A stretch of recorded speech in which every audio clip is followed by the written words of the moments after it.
Assalamualaikum warahmatullahi wabarakatuh. Kami dari kelompok 2 kelas I akan mempresentasikan hasil analisis laporan keuangan pada perusahaan adikarya. Selanjutnya saya akan menjelaskan sedikit tentang profil perusahaan adikarya. Perusahaan tersebut merupakan perusahaan milik Bana yang menjadi cikal bakal pendirian ADHI hingga akhirnya dinasionalisasikan dan kemudian ditetapkan sebagai PN Adikarya pada tanggal 11 Maret 1960. Nasionalisasi ini menjadi pemacu pembangunan infrastruktur di Indonesia. Berdasarkan pengesahan Menteri Kehakiman Republik Indonesia pada tanggal 1 Juni 1974, ADI berubah status menjadi perseroan terbatas. Hingga pada tahun 2004, ADI telah menjadi perusahaan konstruksi pertama yang terdaftar di Bursa Efek Indonesia. Selanjutnya yaitu rasio likuiditasnya. Yang pertama ada current ratio, yang dimana di tahun 2022 setiap Rp1 utang lancar dijamin oleh Rp1,2 aktiva lancar, dan di tahun 2023 setiap Rp1 utang lancar dijamin oleh Rp1,14 aktiva lancar. Dalam current ratio ini mengalami penurunan yaitu sekitar 15% dari tahun 2022 ke tahun 2023. Quick ratio di tahun 2022 setiap Rp1 utang lancar dijamin oleh Rp0,92 aktiva yang benar-benar lancar, dan di tahun 2023 setiap Rp1 utang lancar dijamin oleh Rp0,91 aktiva yang benar-benar lancar, mengalami penurunan sekitar 1%. Selanjutnya ada cash ratio. Pada tahun 2022, setiap Rp1-nya utang lancar dijamin oleh Rp0,17 kas dan efek. Dan di tahun 2023, setiap Rp1 utang lancar dijamin oleh Rp0,18 kas dan efek, mengalami kenaikan sekitar 1%. Ya, di sini saya akan memaparkan hasil dari rasio solvabilitas. Yang pertama ada total debt to total asset ratio. Di tahun 2022 dan 2023, perusahaan dibelanjai oleh hutang sebesar 70%. Setiap Rp1 total aktiva menjamin Rp0,7 total hutang. Dikarenakan perusahaan tersebut tidak memiliki bunga, dipastikan perusahaan tersebut tidak memiliki kenaikan dan penurunan. Yang kedua ada total debt to equity ratio. Di tahun 2022 dan 2023, perusahaan mempunyai sumber dana yang tidak sebanding antara hutang dan piutang, yaitu sekitar 3,50 atau 350%. Dipastikan perusahaan tersebut tidak memiliki kenaikan dan penurunan. Yang ketiga ada time interest earning ratio. Di tahun 2022 dan 2023, keuntungan perusahaan tidak menutupi beban bunga. Dikarenakan perusahaan tersebut tidak memiliki bunga, maka dipastikan perusahaan tersebut tidak memiliki kenaikan dan penurunan.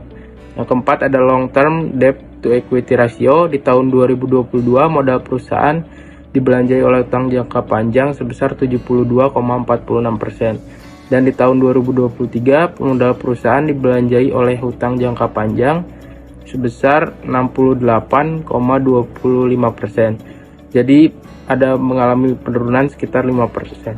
Assalamualaikum warahmatullahi wabarakatuh. Perkenalkan, nama saya Salwa Gaisani Dwi Putri dengan NIM 511221230. Di sini saya akan menjelaskan tentang rasio aktivitas dari PT Angkasa Pura. Yang pertama ada total asset turnover.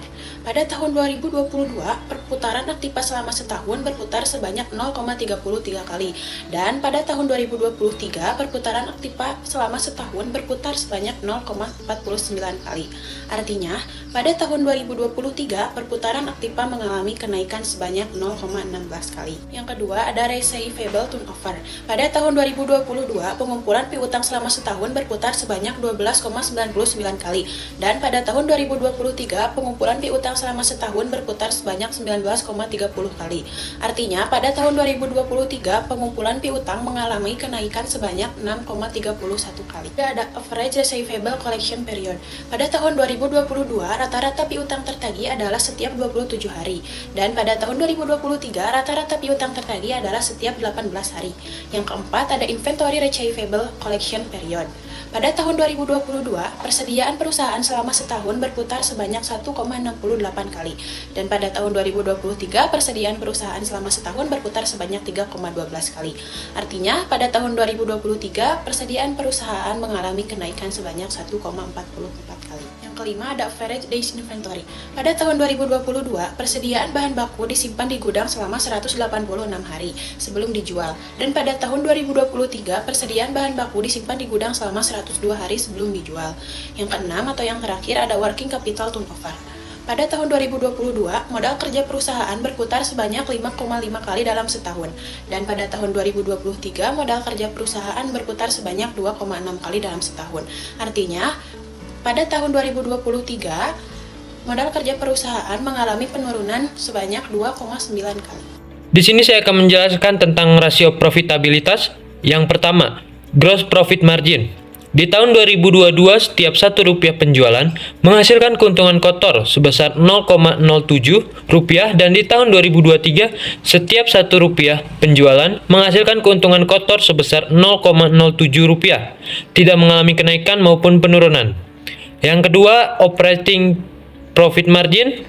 Di tahun 2022, setiap Rp1 penjualan menghasilkan Rp0,013 laba sebelum bunga dan pajak.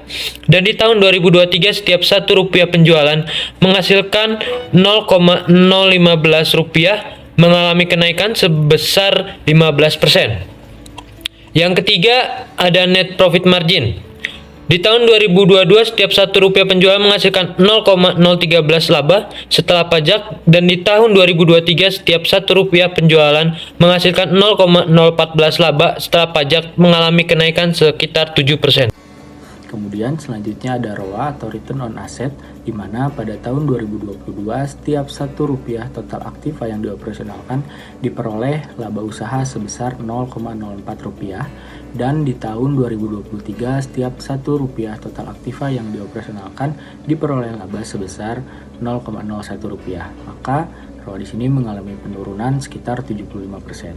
Kemudian kedua ada ROI atau Return on Investment, di mana pada tahun 2022 setiap Rp1 total aktiva yang dilakukan diperoleh laba bersih sebesar Rp0,04, dan di tahun 2023 setiap Rp1 total aktiva yang dilakukan diperoleh laba sebesar Rp0,07. Maka di sini mengalami kenaikan sebesar 75%. Kemudian yang ketiga ada ROE atau Return on Equity, di mana pada tahun 2022 setiap Rp1 modal sendiri yang digunakan diperoleh laba bersih sebesar Rp0,019, dan di tahun 2023 setiap Rp1 modal sendiri yang digunakan diperoleh laba bersih sebesar Rp0,031. Maka ROE di sini mengalami kenaikan sebesar 63%. Assalamualaikum warahmatullahi wabarakatuh. Nama saya Dinda Alia Rahma dengan NIM 235 akan menjelaskan common size. Yang pertama, pada neraca common size 2023 perusahaan adikarya bahwa ada penurunan pada sisi aktiva maupun pasiva seperti piutang retensi, persediaan, aset lancar lain-lain, aset tetap bersih, aset hak guna, surplus revaluasi tanah, dan yang lainnya, yang dapat dilihat dengan perbandingannya tahun 2022. Lalu, pada laporan laba rugi common size 2023 perusahaan adikarya bahwa ada kenaikan pada beban pokok penjualan sehingga pada hasil laba bruto turun sekitar 1,69%. Jumlah akhirnya juga ada kenaikan sekitar 0,16% yang dapat dilihat dengan perbandingannya tahun 2022. Sekian akan dilanjutkan oleh rekan saya. Assalamualaikum warahmatullahi wabarakatuh. Izin memperkenalkan diri, nama saya Iman Rohimat, NIM saya 2250091251. Di sini saya akan menjelaskan mengenai angka indeks dari perusahaan adikarya. Yang pertama, kesimpulan dari neraca perusahaan adikarya dari angka indeks dalam laporan posisi keuangan. Tampak perusahaan adikarya bahwa tahun 2023 pada elemen aktiva lebih banyak mengalami kenaikan, sedangkan pada elemen pasiva lebih banyak mengalami keturunan atau penurunan. Terus kesimpulan yang lainnya ada dari laporan laba rugi.